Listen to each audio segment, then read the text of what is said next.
Alright, bruh. What do I? My little ambienites. It's time for kicks. Alright, so let's do this. Let's add a new pattern in here. And I usually don't make music like this. I usually just put everything in one pattern and then split it later, but just for tutorial's sake, we're gonna do it like this. So for a Kickington, last time we left off with this.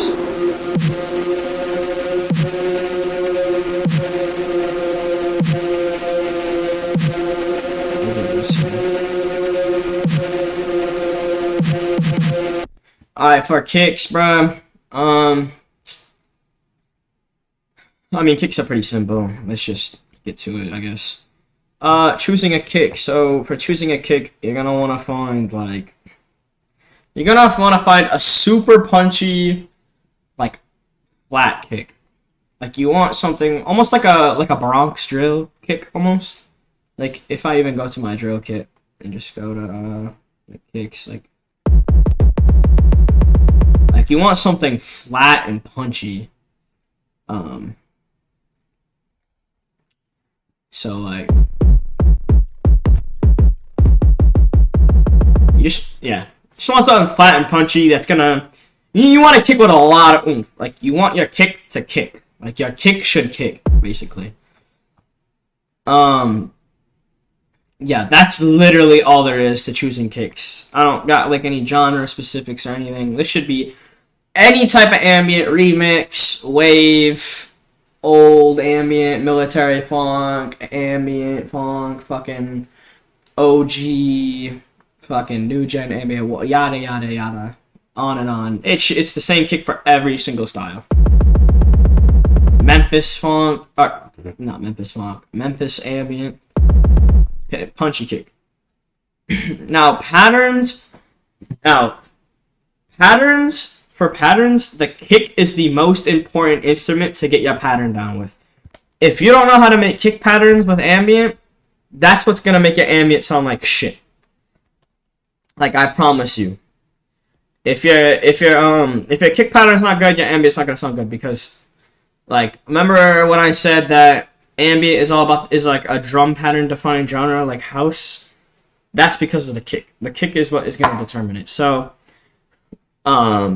you're gonna want a rhythmatic kick pattern, like a boom, boom, boom, boom, boom. Like you want it to be rhythmatic. You don't want it to be choppy. Like you don't want it to be like boom, boom. Like you don't want to do like this kind of shit. Oh shit. Like you don't want it to hit like here or something.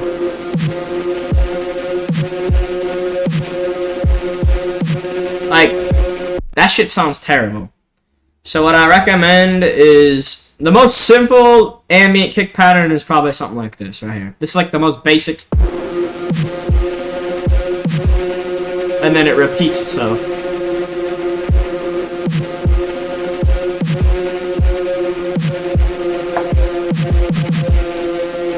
That's like the most basic kick pattern. Now, if you ever heard an ambient song where it's like do do do, where you like boom, boom, boom, boom, boom, boom, boom. I don't really know what the exact name for that is, but I call it like a triplet roll. So to do that, you're gonna do. It's a little bit unorthodox, but you're gonna put a kick on the fourth, and you should never ever put a kick on the fourth unless you're doing a roll or a triplet pattern like this.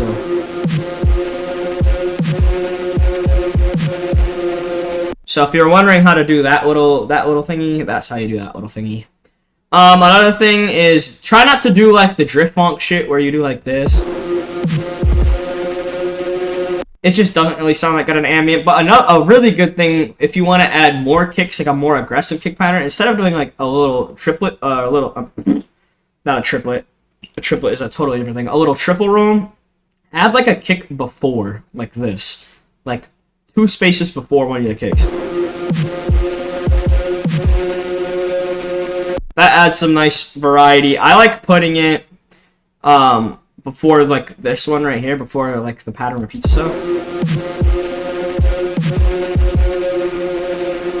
That sounds pretty good. If you want yours to be more faster paced, you could put like some right before the snares hit. So this would be like a more fast paced one right here. Like maybe.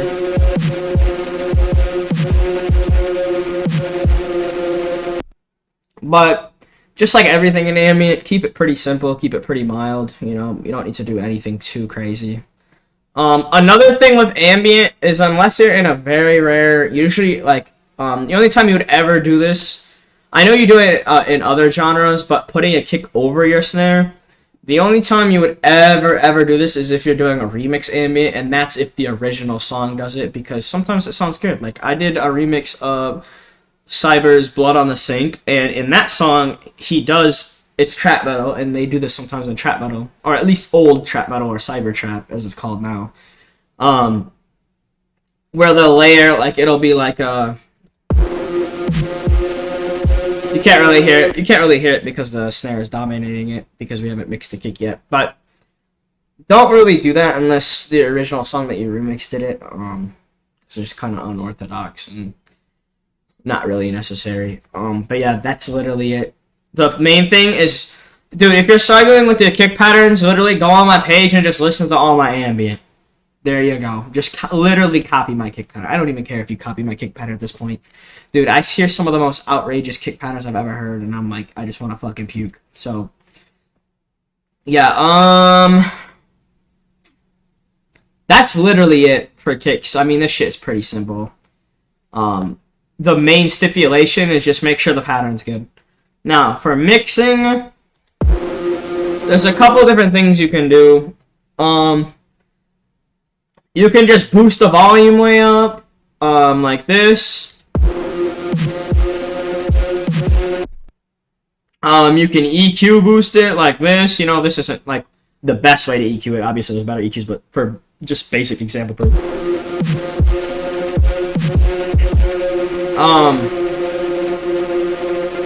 That's good too. One thing you don't do in ambient that a lot of you guys do is, in ambient we don't sidechain. So if you're making ambient, don't use sidechaining. Don't sidechain anything. I mean, unless you just have a high ego and think you're like the greatest, most professional producer ever, and you're like, oh, I'm so good at mixing. Like, don't sidechain, bro. Like, dude, if you say you sidechain in ambient and you're like, well, sidechaining sounds good, you just sound fucking stupid, and everyone laughs at you in DMs and shit, bro. But you guys know who you are. Anyways, so yeah, don't sidechain in ambient. It just sounds fucking dumb. It doesn't. There's better ways to do it. So I know fucking Shadow's gonna be like, oh yeah, I knew he was gonna show this. So one of the best ways, we add artificial sidechaining. So this is like sidechain but way better. So just go ahead and empty all these. And the one you're going to want to add is you're going to add the modulator. Now this will create an artificial sidechain, and what I mean by that is you want ambient to be like loud and shit, right? But you want your kicks and your snares to hit. So what modulator will do is it'll modulate your kick and make it so that your kick hits really hard without boosting the volume too much. So like your kick isn't going to be too loud. Like the actual volume of the kick isn't going to change, but like the way it dominates the track and gives it oomph is going to change. So I would play around with this modulator. I'm not going to show you my exact preset for the modulator because, you know, I can't leak the sauce, but come on, there's only 4 knobs. You guys can figure this shit out. I mean, come on.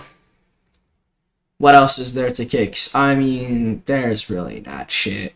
Just that's literally it. I think that's all I got for this tutorial. This shit's probably going to be the shortest one, besides maybe open hats. Yeah, that's all there is to kicks. Just the key points here is make sure it's rhythmatic, make sure it's not choppy. Just, you need your kick to flow.